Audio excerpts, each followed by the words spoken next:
হীরক জয়ন্তী উপলক্ষে বীরভূমের সাঁইথিয়া অভিদানন্দ মহাবিদ্যালয়ে বইমেলা, খাদ্যমেলা ও কুটির শিল্প মেলার আয়োজন করা হলো মহাবিদ্যালয়ের পক্ষ থেকে সোমবার বিকেল 5টা নাগাদ। আনুষ্ঠানিকভাবে বিশেষ অতিথিদের উপস্থিতিতে মেলার উদ্বোধন করা হলো।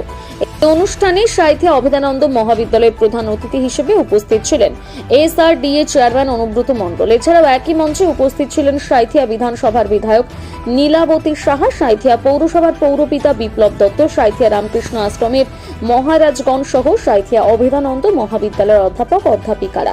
এদিনের এই অনুষ্ঠানে বিশেষ অতিথিদের বরণ পর্ব সেরে প্রদীপ প্রজ্বলন করে অনুষ্ঠানের শুভারম্ভ করা হয়। এছাড়াও মহাবিদ্যালয়ে বিভিন্ন অনুষ্ঠানে অংশগ্রহণকারী প্রথম সারির স্থানাধিকারীদের বিশেষ পুরস্কারে পুরস্কৃত করা হলো এই মঞ্চে। তবে অনুষ্ঠানের অন্তিম লগ্নে ফিতে কেটে মুক্ত লাইব্রেরির উদ্বোধন করলেন অনুব্রত মণ্ডল।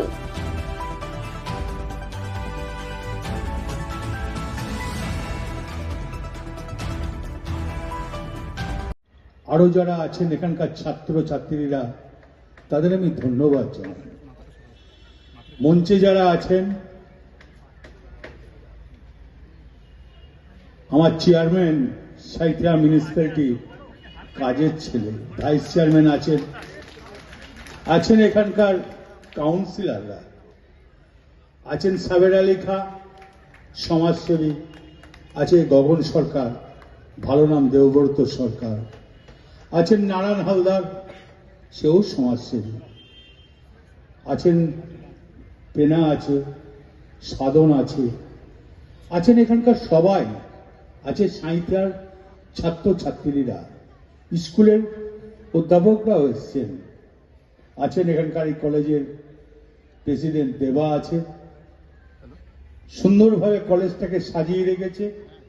প্রথম থেকে ছাত্র বয়স থেকে, কংগ্রেস আমল থেকে এই কলেজটা দেবা দেখাশোনা করে। আছেন আমার এখানকার এমএলএ লীলাবতী সাহা, খুব ভালো মেয়ে, কাজের মেয়ে। তাই বন্ধু, এত মহারাজজিদের গল্প শুনলাম, তার উপরে আমাদের কিছু বলা চলে না। আমি খালি একটা জিনিসই বলবো, এই বই মেলা, খাদ্য মেলা, শিল্প মেলা যেটা আছে, আমরা দলে দলে আসুন, বই কিনুন, মোবাইল ছেড়ে মাঠে আসুন, বইয়ে যোগ দিন, মোবাইল ঘাঁটবেন না, জোরাত করে বলছি। বই পড়াশুনো করুন, ছেলে মেয়েদের বইয়ের ওপরে নজর দেওয়া করান।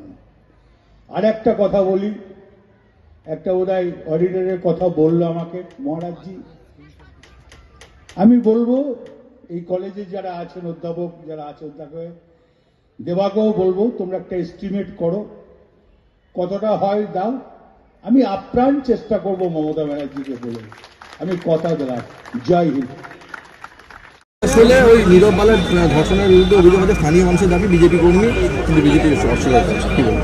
দেখুন, ওটা সুইত্য ঘোষ দেখে, পুলিশ যা কাজ করছে, পুলিশ অ্যারেস্ট করছে, বাসে পুলিশ সতর্ক।